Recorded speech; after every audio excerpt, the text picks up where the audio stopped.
something with you guys that's been bothering me, that's been going on in the city. So I don't mean to interrupt your group today, doctor, but I just want to share something first, and then I'll let you take over from there, okay? Fine. So I just want to share my screen real quick.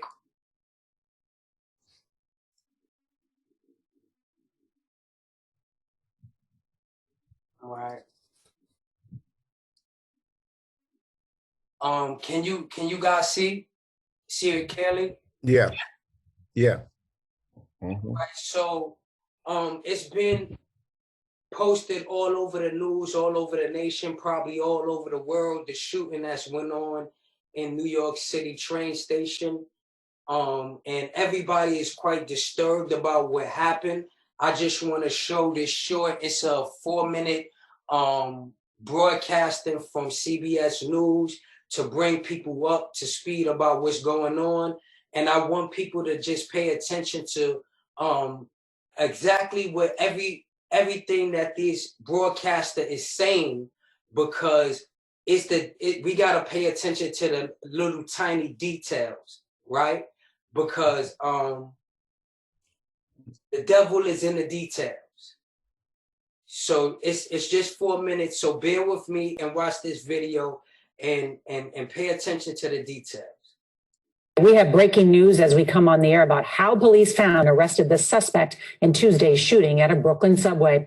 We're learning tonight that the alleged gunman reportedly called the cops on himself and told them to come and get him from a McDonald's in Manhattan. Now locked up, there's a sigh of relief in the Big Apple after a nearly 30-hour manhunt. We have new video tonight of Frank James leaving a New York City precinct and being transferred to federal custody. And this just in, he will appear in court for the first time tomorrow. James is accused of shooting 10 people, including 5 students who were heading to school. Luckily, no one was killed. Authorities tonight say there is no indication that James had ties to any terror organizations. And while the motive remains unclear, there is a trail of profanity-laced rants on social media videos that were allegedly posted by James. CBS's Mola Lenghi has all the new details tonight and joins us again from the scene. Good evening, Mola. Well, good evening, Nora. This exhaustive manhunt has finally come to an end with James's arrest just a few miles from the Brooklyn subway station here where the shooting happened yesterday morning. And as it turns out, he may have wanted to be arrested. As law enforcement sources tell the Associated Press that he actually called police to come pick him up. 62-year-old Frank James, New York City's most wanted man for the last day and a half, was arrested this afternoon on a street corner in Manhattan's East Village. We were able to shrink his world quickly. There was nowhere left for him to run. Zach Tahan said he called police after seeing a man who looked like James. I was working inside the store and I was doing security cameras inside. And I see the guy, he walking from the screen. I see him from the cameras. So I thought, oh, that guy, let me call the police. And I call him and we catch him. James had been wanted since yesterday morning's subway shooting that left more than 20 people injured, including 10 from gunshots.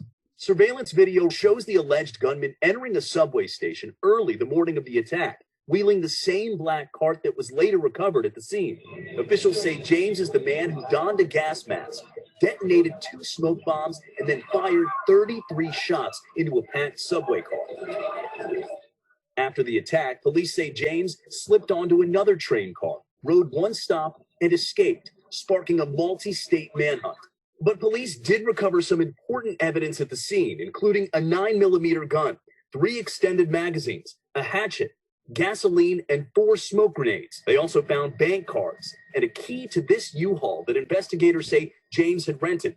A search of the van turned up a heater, some clothing, and blankets. They believe he spent at least 1 night sleeping in the back. I think first and foremost, we were looking to get this guy off the street before he did any more carnage, brought any more carnage to the city. His arrest record spans at least 15 years in several states and includes 9 misdemeanor arrests in New York between 1992 and 1998 for possession of burglary tools and a criminal sex act. Police say he purchased the gun used in the attack from an Ohio pawn shop in 2011, but the serial number had been scratched out when it was recovered at the scene. It's about to happen. Investigators describe James as a lone wolf who posted hours of racist, violent rants on YouTube, including ones against the mayor.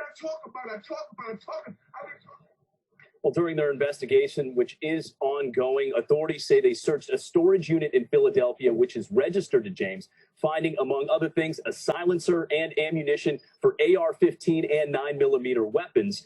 James faces several charges, including terrorism against a mass transit system. And if convicted, he could face up to life in prison, Nora. Okay. So, like I said, the devil is in the details. From the video, what do y'all conclude? What did y'all draw from the video that y'all seen? And what do you think about what happened in New York City in that shooting?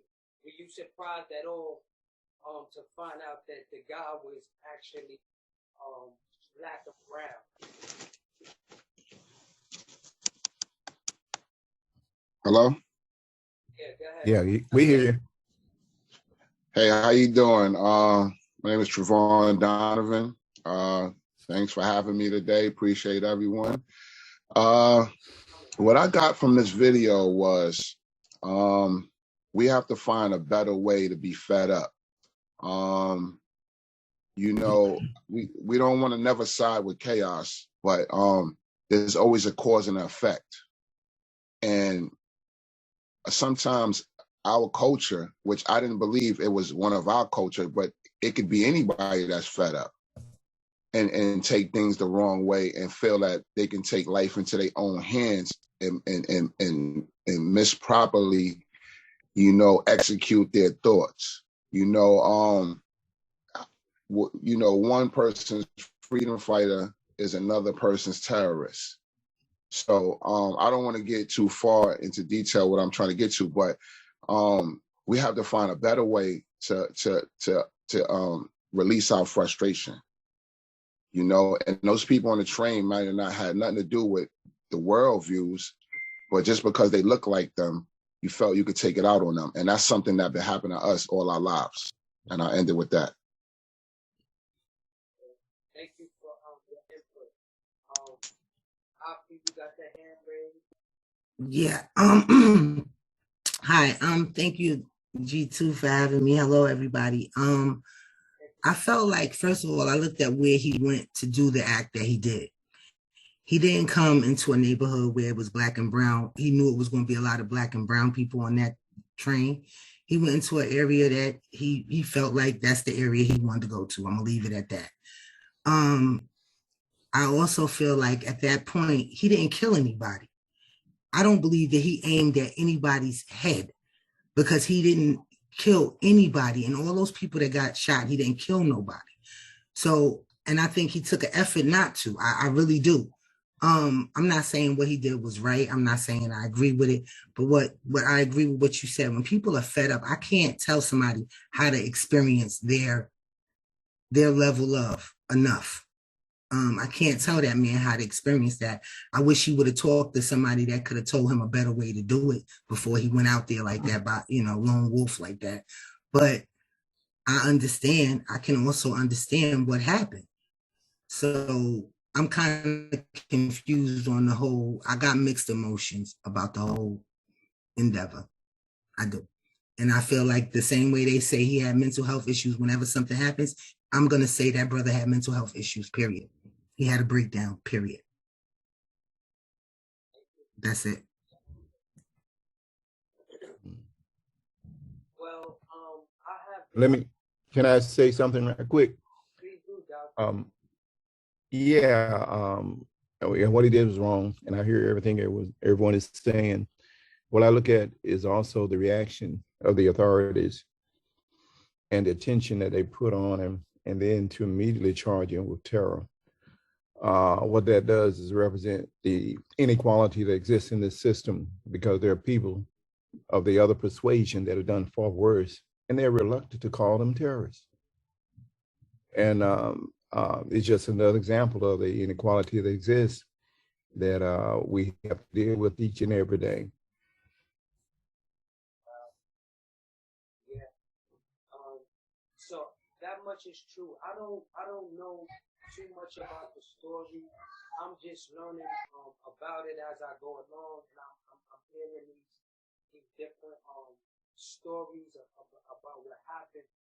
And from the newscasting that I seen, it said that this guy had a silencer, right? That's a little disturbing because those don't get passed around quite often, right? So where's he getting these weapons of destruction from, right? That's the question. Like grenades. I mean, how many people have grenades in their house or access to stuff like that, right? So, like I said, the devil is in the details. Where did he get these instruments of destruction from? Because things like that don't get passed around in the hood quite often, right? We know that. So, and I was wondering if he had some type of military experience, right? Did he have some type of military training and things of that nature? Another thing that I'm noticing in the city that's very disturbing to me is that they're letting a lot of criminally insane men on the street, right? And it's a lot of criminally insane Black males that's homeless, and they are roaming the train station and creating chaos. You know what I mean? After when COVID-19 happened, right? Prior to COVID-19, we never had so many criminally insane people, homeless men out on the street and in the train system. We always had them, but it never been so plentiful. Right now, after COVID, they're all over the place. And what I'm seeing and what I'm guessing is, do this have something to do with the backlash on police, right? Because there's been a campaign for defund the police. And now all of a sudden, all of these criminally insane men are roaming the streets and police are not being present and active, right? This gives a representation, particularly for minorities, of criminal activity, even though these people really belong in a mental institution, right? So now it's cameras all over the place taking footage of these criminal acts of guys that was let out of institutions, right? And giving cause for the mayor to push stop and frisk. So the doctor is doing a facilitating a workshop today on stop and frisk, and it's issues like this that is going to bring the need or the rise or the acceptance or the justification, right, to the public for policies like stop and frisk, right? And what I'm seeing is that this seems to be kind of orchestrated when I'm noticing that so many criminally insane men are out in the street. Another thing I wanted to add on to that before I let the doctor take over, I don't want to be talking for too long, forgive me, group, for that. But I do want to say that just yesterday, I witnessed a stabbing on a train. You know, and it was a guy that was trying to, I guess, smoke in the middle of the car. Another dude had seen him and ran up to him and was like, "What the fuck is you doing over there?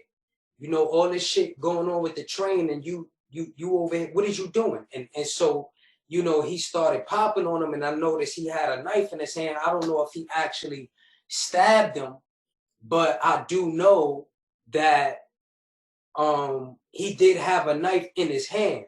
So my stop had came and I got off the train and I didn't wait to find out what happened. But I know it's a lot of danger, a lot of violence going on in the train system right now. So doctor, you could take over from there, and anybody could speak to these issues if you notice something that's been going on in the city. Thank you so much. And And it's going to be pretty open for everyone to come in terms of the stop and frisk policies, especially I think the one they're looking to reenact. I think even in New York. And what the data has shown in the past is that less than 10% of the people that they stop, okay, really deserve to be stopped. Now, what does that tell you? 90% of the people that they stop, there's nothing wrong. There are no problems. And the majority of the people that are stopped are us, Black people. Now, is that profiling? What do you think? Or not? And are we leaving decisions like that up to police, men and women that have not been adequately trained to recognize true problems?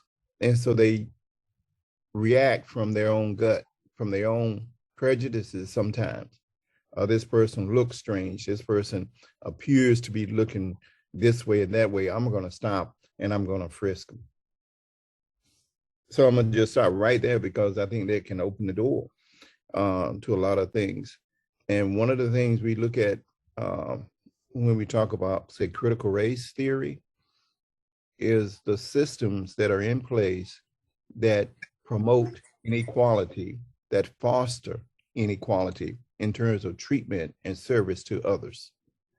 And the criminal justice system is the main one that I think deserves a close look at. And stop and frisk can lead to criminal charges because sometimes people object to being stopped and they respond. And then what do you got? Arrest, resisting police, preventing them from performing their duties. And so now this person is going to jail and there was nothing wrong. There was nothing on him. But because of what that policeman thought in his mind, the way that person looked, I better stop him. And now you also have people that say, it makes me feel safer when stop and frisk is in order. Because I know then that people are going to be more careful in terms of how they present. Is that right? Is that true? I don't know. Let's talk about it for a minute. Do you think this stop and frisk is really a way to cut down on crime, which is what they're proposing? Or is it just another means of profiling, racial profiling? I think it's a means of racial profiling people. It was never done correctly. And like you said, the people that you were stopping it was unnecessary stops. And most of them were illegal stops. It didn't work. And we know it didn't work. They love to say history repeats itself. No, people repeat themselves. History doesn't do that. It's us. So we got to come up with a better way. I'm not saying that something doesn't need to happen, but it's not that. It's not that. All right. Thank you, sister. Go ahead. We see Mr. Donovan got his hand up. Yes, I believe it's totally wrong. I understand that there's always a few bad apples in the bunch. I was probably one of those bad apples. Did I need to be stop and frisk? Maybe days when I was out of control, but most days no. And that's just to keep the community safe. But I've had a chance to live in rural places where the people don't look like us, but they still have the same issues. So those kids are pretty much targeted too, but not the way they target us. And when I to generalize it, not to take away from our struggle, but it's really business, never personal. And anybody that joins the business, when they take their creed and their oath, all they doing, whether they got opinions or not, whether they racist or prejudiced or not, all they doing is doing it for a paycheck at one point. So we got to stop being other people's paychecks. All right. Okay. Mr. Zoom user. Yeah, it's man, dude, brother. By the way, okay, how you doing, Doc? I think for one, stop and frisk is definitely a huge mistake. Before I came on prison when I was I remember stopping Frisk in the 80s and early 90s, right? And every time I was stopped and frisked several times, and every time they stopped and frisked me, I had nothing on me, not even a bag of weed. And but I know I had my brother one time got stopped and frisked for a bag, and that's when he had a bag of weed. He had to go through the whole system, and that was his first arrest. And that led to a spiral of other arrests because now he had the weed possession. He had a record, now he was on file, getting him in the system. With the marijuana arrest that we know today, they want to remedy that now by giving anybody that got arrested from that during the stop and frisk and got busted with bags of marijuana on them. Now they want to rectify that and remedy that by saying that you can fill out an application to be a weed seller, a weed dispensary. But you crazy, man. You ain't gonna fill out an application. First of all, it costs $300,000 to even get the application. You know what I'm saying? If I had that, I wouldn't be selling weed on the corner or walk around with a bag of weed in my pocket. But it's definitely a huge mistake because it also introduces our young black men in our neighborhoods, which we know they're going to target the black and brown communities. They're not going to switch up the tactics. They're going to the target is still going to be on our communities, and we know that's going to open up the floodgates for a lot of young black men that don't need to be stopped and frisked because they ain't doing anything to be stopped and frisked and possibly get on file, get on record, and that you don't want that. We don't want them to have no type of record. We don't want the criminal justice system to even know these kids' name from minor or major. And that's how it starts, you know what I mean? Because you got a lot of kids that go to charter schools that still live in the projects, that still live in the hood. You know what I mean? And these kids are still, they smart, they doing good, and they just can't, the families can't afford to get them out of the hood, but the kids are still living in the hood and they going to charter school, they doing the right thing. They trying to get, trying to be the first of their family to accomplish something academically. But with this stop and frisk, that's a targeting for our kids that are headed in the right direction, thanks to people like us, fighting and trying to get better things in our community. We opening up the floodgates for those kids to be targeted and attacked and push through the system, which we don't want. So it's a huge mistake. It didn't work before, they're gonna work now. Ain't no way you can modify it to make it work, because the only way you can modify it is not make it just for black and brown communities. And with that, that's all I have to say to that. Thank you, sir. Well said. Ms. Rodriguez. Hi, everyone. How are you? I'm Tabitha Rodriguez. It's a bit of a catch-22 if you look at it, because our people are targeted, our black and brown, Hispanic, African-American youth, even adults are targeted for these things, right? But then we look at bail reform, right? And bail reform, the way it is, it's also been, it's at the discretion of the judge, right? And, and speaking of a personal experience, that I recently had with my cousin who was experiencing this domestic violence with this young man.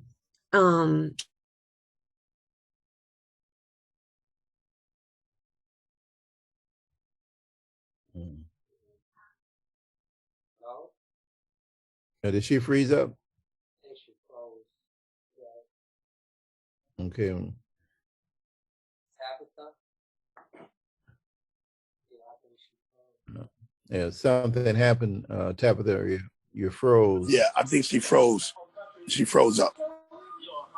Okay. While she's getting back on, is that Taurine? How you pronounce that name? Taurine? Yeah, that's I used my cousin's computer on his phone. That's my cousin Taurine. Yes, okay. Yeah, they call me brother. Brother. Okay, brother. Yes. How you doing? Thank you, doctor. Go ahead. All right. Yes. I just wanted to chime in real quick, and I'll let y'all get back. Everything everybody said is on point, on cue. Everything from what I heard. Yes, but I wanted to play the devil's advocate a little bit here. Yes, we know that it targets our community, our people that look like me all the time. That's what it was there for. But instead of us dwelling, we already know what they're going to do. We know what they're doing. It's time for us to take the solution in our hands, as far as we know that they're going that way, especially being that the mayor of New York City is a former police officer. They're going that direction. So now is the time to educate our youth and educate even the adults on what to do when they come about up to stop and frisk. Number one, we need to not be carrying anything to put us in these situations to catch these felonies. And also, because they're going to come up anyway. The number one thing, they can stop and frisk you. That doesn't lead to a felony charge. What leads to the charge is the disorderly. So when they come up, you know it's not right for them to do. As soon as you put up the argument, that's when it starts leading to other charges. Assault on a police officer, assault, whatever the case may be. So I just know it's going to happen. And I'm not saying it's right. I don't condone it. I'm not for it. But one thing's for sure, two things for certain. From what I look at the show Cops and everything, it goes from where you made a wrong turn or something like that, or you didn't signal, and next thing you know, the guy getting beat down and everything like that. So I just want us to prevent that type of stuff so that we can all be safe and get home to our families. Thank you. All right, well said. Ms. Mata. Appreciate it. Ms. Mata. Kenya. Hi. Good afternoon, everyone. I'd like to stop it. Never did. As being a woman of color, I have an issue with it because I have my people. I'm being stopped. My people are being stopped. So I don't want it in my community. However, I know that they're bringing it in our community now because they're actually trying to gentrify a lot of our communities. So they're trying to show that these communities are safe enough for people to purchase in those areas and to get us out. End result, the housing market is at its all-time high right now. They don't want us to live in our communities. They want to say that they're cleaning it up. So what did they do? They went under the Williamsburg where the street homeless was living, and they just got rid of all of their stuff. So where are they going to come? They're going to come to our communities where they're welcome, because at the end of the day, I can walk out and see, my former neighbor, Bubba, that used to live in a community, now homeless. I'll see him, I'll feed him, So what people would look like, that it being a problem in our community, we know most of our homeless people in our community. We feed them, we take care of them. But the ones that in Williamsburg that's under the trains, we don't know. And a lot of the people that are street homeless been street homeless for a lot of years under that Williamsburg. So they lost everything. They're going to come where they're most welcome. Where are our people most welcome? In our communities. So they're going to now say it's unsafe, add stop and frisk, and take our properties. That's all that it's going to be. And they're going to gentrify our areas and clean it up. East New York is definitely in the process of being gentrified right now.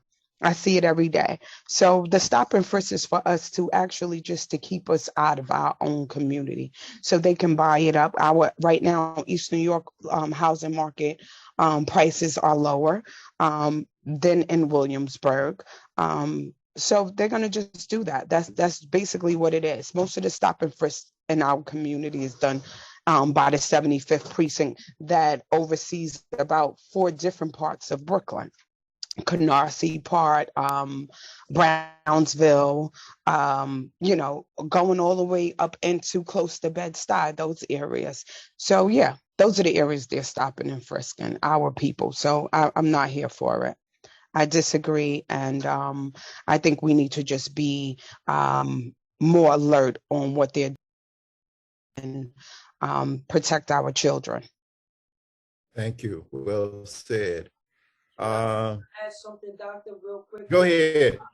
Because I want to speak to both issues that Sister Kenya brought up and the brother brought up.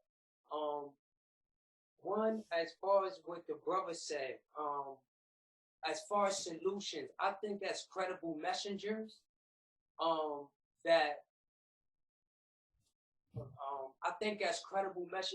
of the things that I wanted to do was kind of like start training credible messengers to become like security and have like a security service, right? You know, I mean, we've been talking about community policing for a while, but people need to be able to get paid for these services, right? So we need to kind of try to figure out a way that we could get the funding to have credible messengers go out and go through the train system and make sure that if somebody is criminally insane, that they are not harming anybody else, but getting the services that they need without being shot by the police or without causing so much damage inside the community. And as far as what the sister Kenya was saying, so that's as far as what I see could happen as far as solution based. What credible messengers could do. That's just one of the things that I have. But as far as what the sister Kenya was saying, I totally agree. I don't think that stop and frisk is the answer, even though we do need policing in our communities. Stop and frisk is not the answer at all. I remember being a young man, a young boy, and always feeling like I was unwanted or always feeling like I was a suspect. And I was a child, you know, I was always being looked at suspiciously from police officers. So when I did decide to get in the game, I was like, yo, they've been against me anyway from the get-go.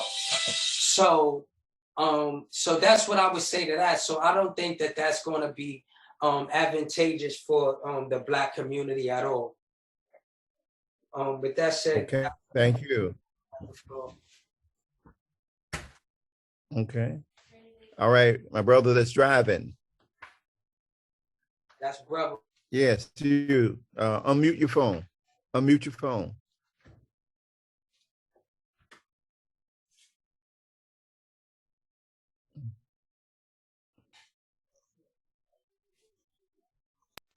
Yes. Okay. Yes. Okay. Yeah, go ahead. Yeah, go ahead.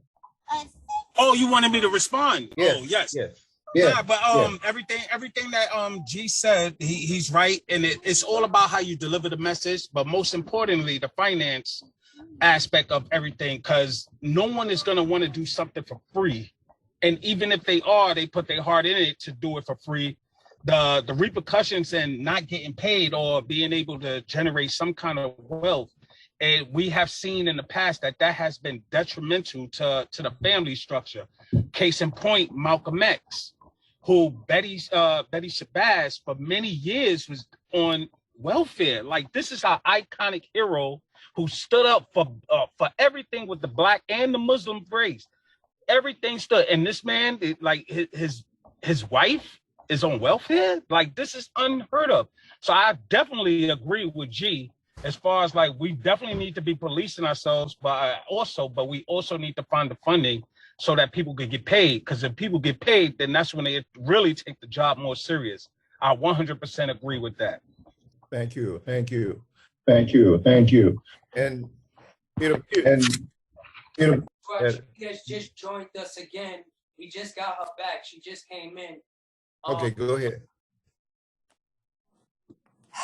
Hi.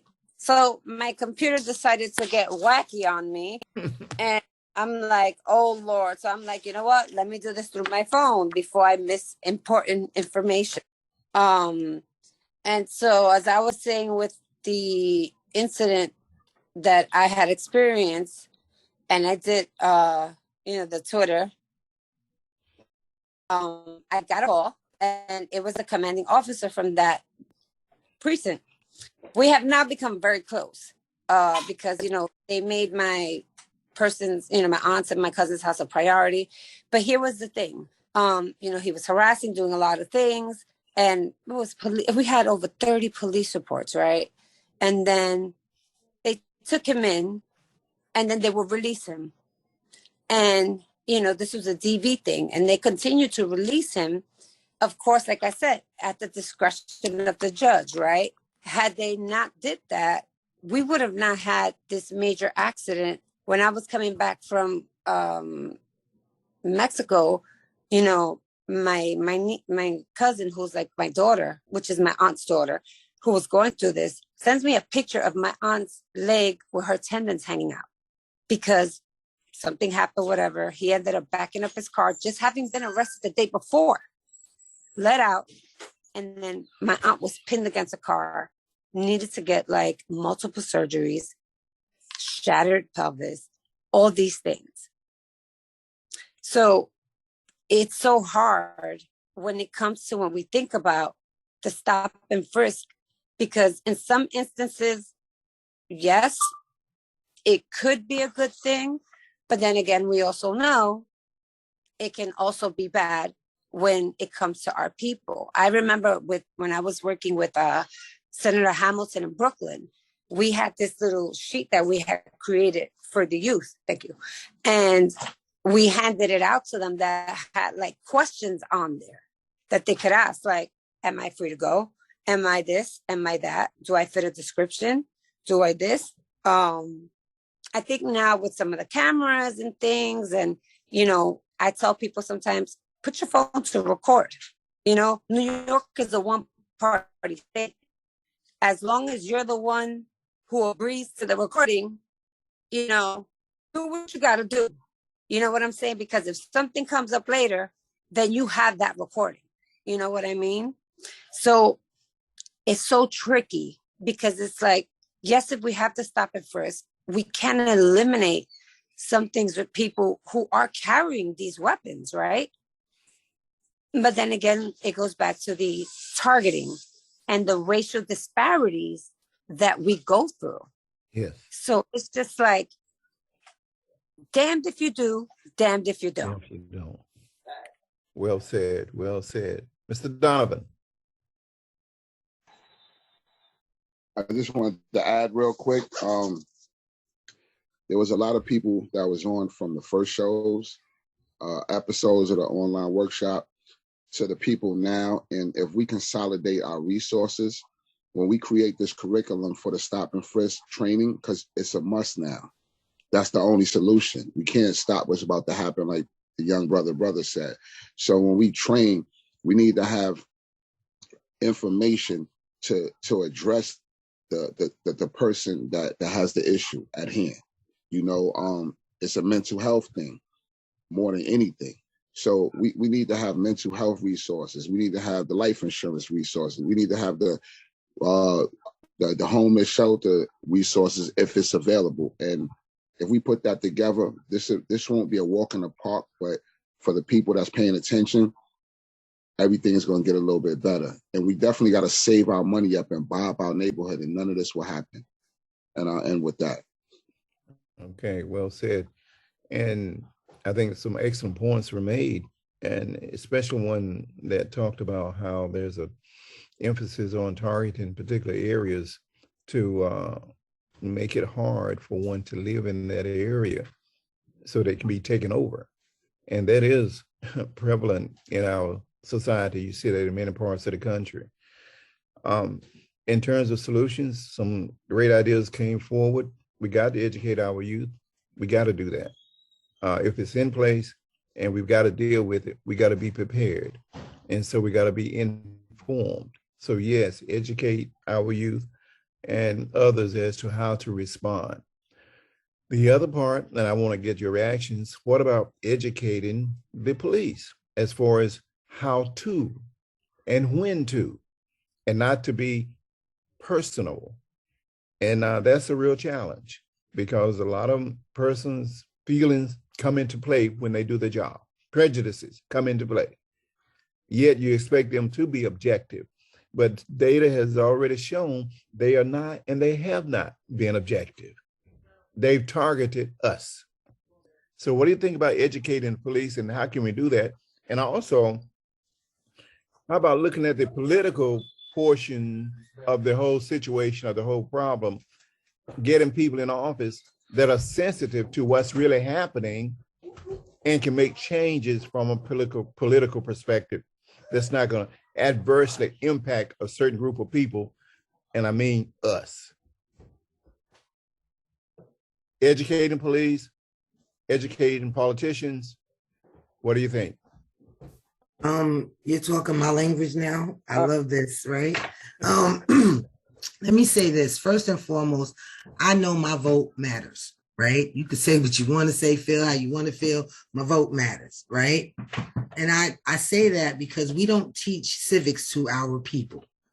They don't realize that on the lower level is where it matters most.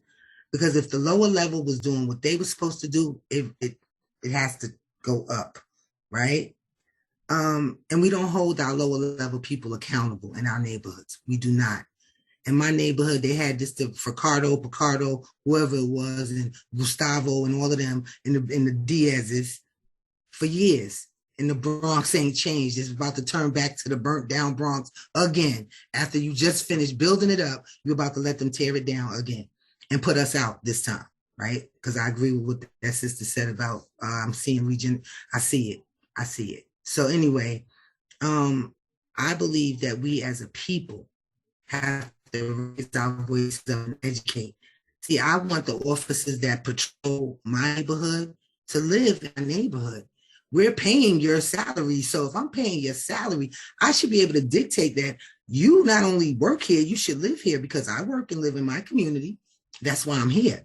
So why you don't have to have that same stipulation, sir, because I pay your salary. We have to demand certain things.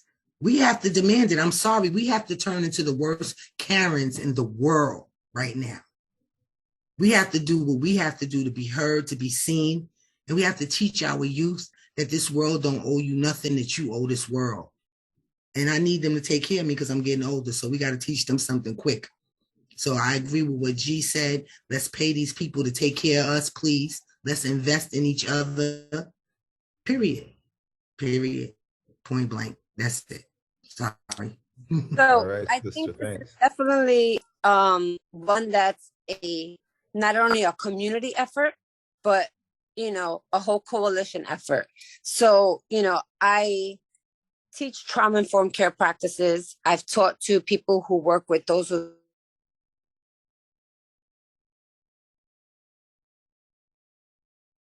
Uh-oh, she froze up again. Froze up again, Tabitha? And she talking too powerful. Yeah, when They start circling her. That's Russia. But go ahead. Tabitha is real good people too. Hello, Tabitha? Hi, can you hear me? Oh, now we can hear you, Tabitha. Go ahead. All right, because again, this thing want to jump from a different Wi-Fi to mine. Listen, the devil's a liar, but we ain't gonna let him win. Amen. So, not was it last year or the year before? So, where I live, we got the guys from the block, and they've gotten to know me because I'm an elected official here. I'm the county committee member for my district. Mm-hmm. And so, when I did a community event, they looked out and we became cool. So they call me Miss President. They play with me. You know what I mean? But, what I did was I made them certificates for being helpful and working in the community. And one of them was like, is this my get out of jail free card? And I'm like, bro, I'm gonna slap you. I'm like, no, but God forbid, should you get stopped? This shows that you've done things in your community because I see your potentials. I see your things. And I'm sure none of them ever got a certificate for anything in life. You know what I mean? Mm-hmm. And so I did for one of my fellowships, CCF, a thing with them because some of them have been, incarcerated or whatever. And I did some sessions on voter engagement and the disenfranchisement about it. And they got stipends. And I was very surprised that they were even interested in it. And so I had a curriculum in which I spoke to them we spoke about redlining. We spoke about all these things, right? And letting them know, like, you actually can vote. You don't know this, but your parole officer, your probation officer may tell you this, but guess what? You can vote. And the workshop was especially for people who have been incarcerated. Mm-hmm. And so I did that training And it taught them a lot of things. Very good. And they were like, wow, you know, we wouldn't know these things. And I'm like, well, that's why I'm here. Like, I feel is my calling, you know, and helping people to understand things. You know, G.S. Brooks, my brother, like, I appreciate you because you always try to get me on things. I'm glad that I finally got onto this. And I think it takes a village, right? And we need to be committed to doing these things. And also for the precincts, go to the community meetings. Go to the meetings and speak up. Because if we don't go to those meetings and we don't talk, they ain't gonna listen to us.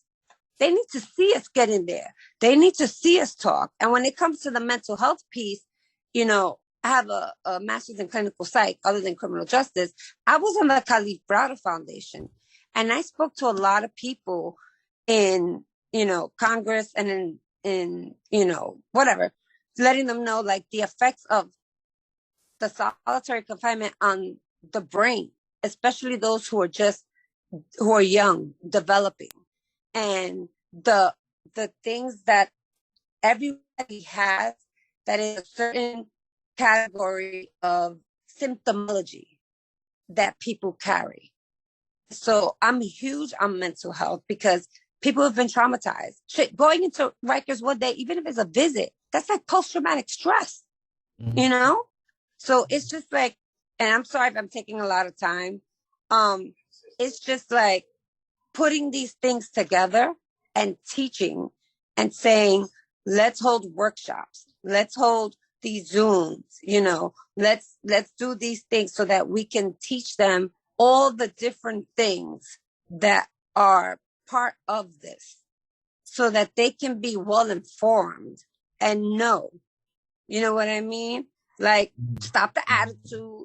Don't be this, don't be that. Because again, you give attitude, you know what you're going to get. You know what I mean? Like, we also have to take them as our mentees. You know, I've had a couple folks, you know, as my mentees and talk to them and like, this is how I'm also part of the National Action Network. So just things like that I feel is very important when we're going to do these types of things. So sorry I took a little too long, but that's just, you know, my thought process on it. Well, Tabitha, I think you mentioned amen and some other things that told me you were spiritually inclined. I think you also prophetic. And you may have taken time, but it took time away from me because those are some things I was going to say, so I don't have to say them. Thank you. You summed up a lot of what I've already said, so I think you must have been peeking at my notes or something like that.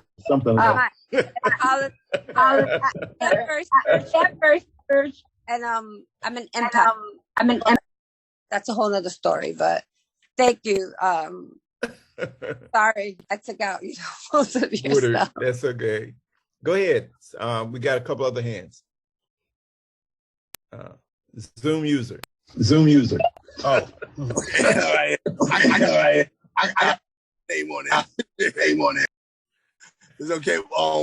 Yes, I agree with a lot of what the sister just said. All of it basically, because for one, when she was talking about on solitary confinement, I can speak to that personally, and a lot of things that I'm dealing with today is because of solitary confinement. I did 16 years straight in solitary confinement, and then I did maybe 6 to 8 months to a year periodically in the last 32 years. So, but I did 16 years straight without any break in the box. And the psychological effect that it has on people is really crazy. And it's like, it ain't like they didn't know that being in solitary confinement was going to mess you up psychologically, because in the 1700s, when they built the first prison in Philadelphia, I believe it was I want to say Dickinson, Ernest. Well, I think am I pronouncing it? Ernest Dickinson. It was Dickinson. He wrote about solitary confinement and the effect it has on the mind of the prisoner, and for any period of time. So they knew then. So for them to eradicate the box, unfortunately, thanks to Khalif Browder, you know what I mean, that the people coming out speaking and making a fuss about what happened to him when he was being on Rikers Island for 3 years unjustifiably, and the abuse and trauma that he went through, I've gone through that tenfold and even worse, right? And the psychological fallout is crazy, but most people have experience and the wherewithal to show some form of perseverance, which can be connected to navigating through the fallout, the psychological fallout from that type of thing. And this goes to police training, to what the doctor said in the beginning. I said all that to say that when these police, every time you hear something happen in the street, whenever it's some Black Lives Matter issue, whenever we see the police doing some foul shit, whether they shot an unarmed black man or beat him up, right? They always talk about there's more police training, we need more police training. Who are training these cops? Other cops are training these cops. If they want to, the police need to be trained for people that live in the community, people that experience that type of abuse, that type of treatment, that type of trauma. You know what I mean? We're the ones that need to train these officers to tell them what these people are going to and going through, what, the situations that the situation that's causing them to act out psychologically, with this, the being distraught. The officers in them need to come from our community because we come from the hood. So for the most part, I know when another black person is just making a whole lot of noise to get seen without me tasing them. You know what I'm saying? Without me shooting them. It's like the puffer fish effect. Some people just get all puffy just so you can see them to address whatever they grievance may be. But if you don't come from the community and you don't live there, when you see Ray start getting all huffy and puffy, that officer that don't come from my community gonna get afraid, and this is where he's somehow but me, if I live in the community and I'm training him, I'm saying, hey, when you see Ray huffing and puffing, don't feed into that, because he just making a whole lot of noise to express his grievance because he's fed up with being unheard. Before I'm trying to say it, with being unheard, that frustration when you've been trying to cry, well, no matter, been crying out, trying to do things to get the help, no one's hearing you, so you just figure if I just act out and just make a whole lot of noise, somebody's going to pay attention to me. But pigs don't understand that in our community, and they need more of us that been through that abuse, survived that trauma, persevered through that trauma, have the experience to that trauma, know how to navigate through that trauma. We're the ones that need to be training these officers. If they live outside the community, we need to be training them to police our community. They need to come to those of us who live in the community and persevered and survived and navigated through the trauma of people policing our community that ain't from our community, if that makes any sense. I'm just trying to do the best I can. Thank you. Hey, you make plenty of sense, my brother. You make plenty of sense. Well said. A very credible message. Thank you. And glad to see you've recovered and still recovering. Keep it going. We're here. We got you back. Can I let me see. Yeah. All right, so I wanted to speak to a couple of issues. One, that Sister Tabitha mentioned. I met Sister Tabitha really at a PIC study at Columbia University. Dr. Phila Love was putting on, I think it's post-incarceration syndrome and relapse. Yeah. He was doing a study on that, and we had a whole little panel meeting and everything like that. And so I'm coming from where Mandu is coming from, right? Because I spent a lot of time in a box because I was sentenced to 5 years in a box. So we understand those things, right? And those clusters of psychological, what I like to call it particularly is prison orientated pathology. We come home with this, Mandu, right? And so we have to end up teaching the police and people in the community how to engage with us, right? And so including yourself, because you have to acclimate back to getting back into society, life on the outside. Absolutely. We have to go through this transition. But to speak to the issue that Mandu was saying, like about training police, we do have a police training curriculum, right? That we are going to start to implement and reach out to police departments and start training them how to engage us when they come into our communities. And it was something that Tabitha had said that I wanted to about voting. So in my ordinary day job, I engage with at least 25 young adults, right? And what I'm noticing is that these 25 young adults, they are more open to political discussions than I was in my age, right? I didn't want to hear nothing. I used to say, yo, politics, that's the white man's game, right? But so what I did was I created a basic political awareness course for young men, right? Because we have a whole population of new voters that we could target to put on the rolls and be the difference in between whether somebody gets in office or not.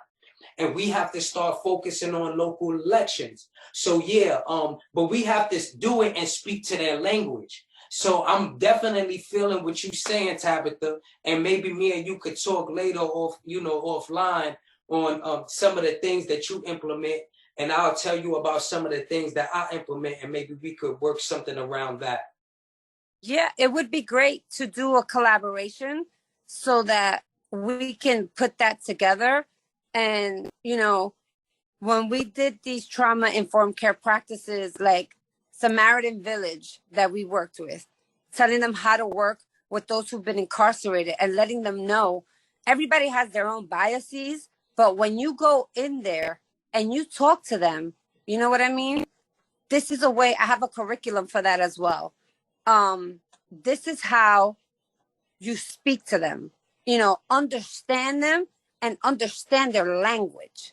Absolutely. And right before COVID hit, we actually did it at a school where I live with 6th graders, where we did with the ACEs and talking to them about like feelings. We asked them questions, we played games, but then what we did was we trained the principal and the entire staff on how to work with these students, and when my part came in and I said, their brain is still developing until the age of 25. If you smoke weed, you're stunted by 5 years, whatever.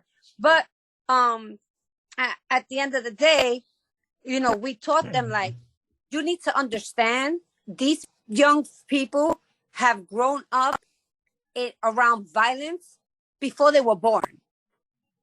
You know what I mean? You don't know if the same way you can't leave at the door, the argument you have with your husband or your wife is the same way you don't know if this child ate last night, God forbid, was molested, had a home to be in. So you want to make it about behavioral issues, but you need to understand where they come from.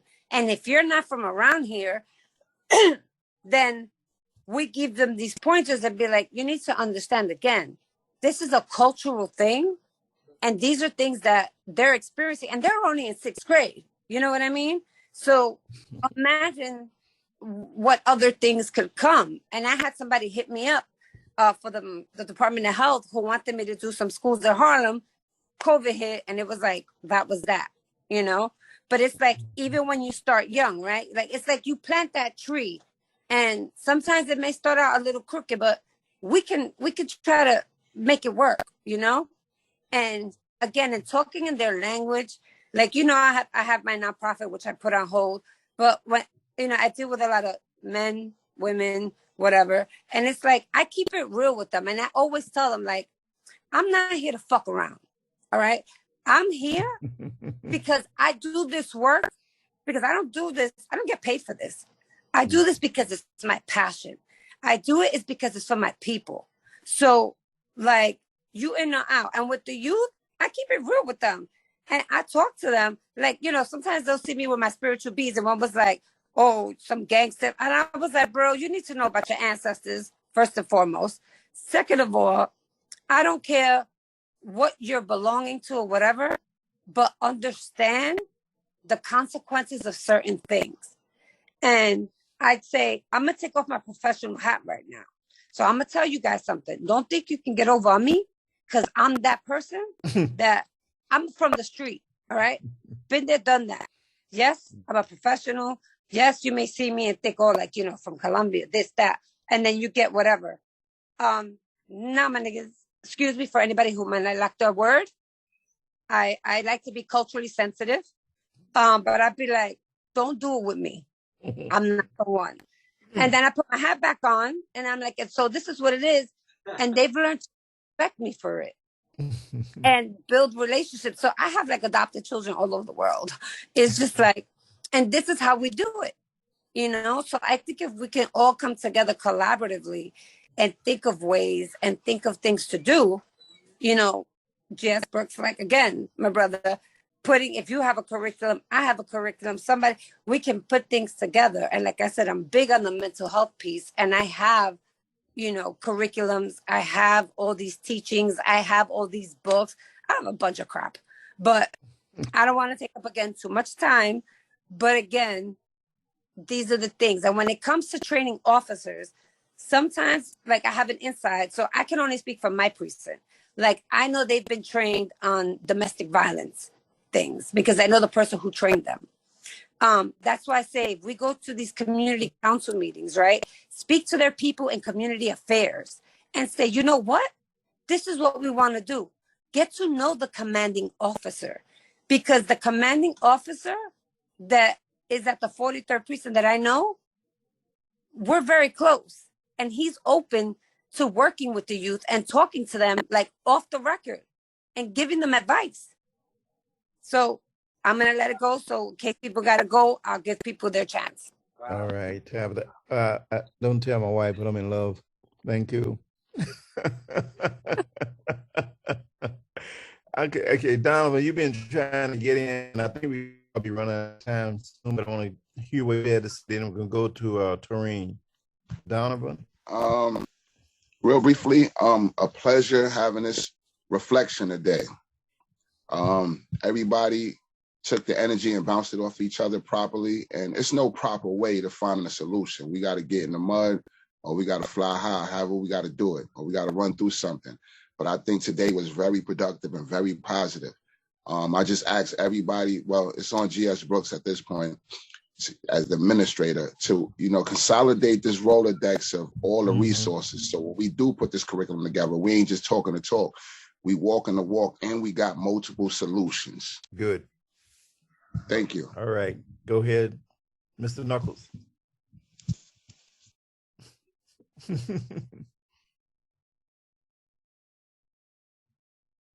You're muted. We can't. All right. Yeah, I'm here now. Yeah, okay. I just had to pull over. Oh man, a couple of things. I'm gonna have to again, the devil's advocate. It's a lot of things I didn't agree with. Number one, just to try to make it short and brief, the sister was talking about meeting certain officers in the at the precinct or whatever the case may be. The thing I say to that, my retort to that is, what if he's a red card carrying white supremacist? It don't matter if you meet these people or not. They already have a set agenda in place. The problem, as far as like us trusting them, that is just not going to help because these people are targeting, we don't see not Haitian, I meant to say East Indian people getting shot like that. We don't see Chinese people getting shot. We don't see, definitely not white people getting shot. It's primarily the Black community that's getting shot. Philando Castillo, Tamir Rice. So they're targeting these people. I don't care if you go in there and bring them a bunch of cookies and be nice. There's nothing they can tell us because they after us no matter what. And going back to the beginning of when he asked how do we educate the police officers, it's that has already been tried. They called it quote unquote I can't think, I'm having brain freeze right now. But it was basically they took money to give to the police to train so that they don't kill us. Obviously that didn't work. So it's like, we got to take the funds away from them. You take the funds away from them, then the crime goes up. So what we need to do is what G said. You need to police yourself. You need to educate yourself on how to get about going with their racist rhetoric as far as like in that system. Because there's nothing we could be nice, we could meet them, but if you have an agenda, it don't matter what you do, they're gonna come at you. Period. Got your message. Got your message. And GS, time, is that right? Yeah, yes. In respect for everybody's time, we're gonna have to end it here. Thank you, Doctor, for facilitating the group today. We appreciate that. Thank you all. Hey, thank you, Doctor. We will be in contact with you again when we start doing another series. This series was sponsored by the Mayor's Office of Criminal Justice, the Safe in the City grant, and this is the end of that series. And once we start up a new series, we will be in contact with you guys via email or text, okay? I love you all. Remember safety first, and I'll speak to you soon, all right? Hey, thank you, everybody. Corporate Corners. Thank you, everybody. Thank you, Miss Tabitha. Thank you, Miss Tabitha. It was police reform. Police reform. Police reform. Brother, everybody, love y'all. Everybody, love y'all. Love y'all, definitely. I can't believe I forgot it was police reform. In the chat, so I put and my email in there. You can reach out to me. Just text me. Like, hey, all right. Make sure you are stay right. Awesome.